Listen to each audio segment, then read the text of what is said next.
How to delete a Facebook business page linked to your account. Hey everyone and welcome back. Today's video tackles some digital housekeeping, deleting a Facebook business page that's no longer needed. Maybe you rebranded your business or for whatever reason. We'll show you how to delete your Facebook business page quickly and easily. Before we dive in, remember that deleting a Facebook business page is permanent. So now, log into your Facebook, access your page, go to your Facebook Business Pages section and click on the specific page you want to delete.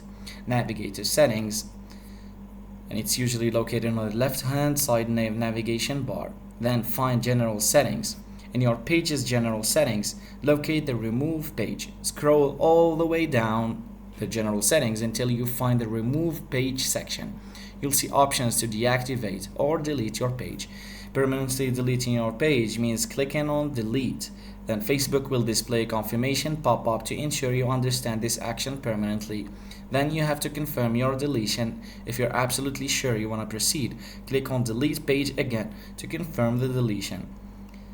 Now, deactivating your Facebook page and that's it. You successfully deleted your Facebook business page. Remember, this action is permanent, not like deactivating. So make sure it's what you want to do before confirming. Got any more Facebook page management questions? Leave a comment below and I'll be happy to help. Don't forget to like and subscribe for more social media tips.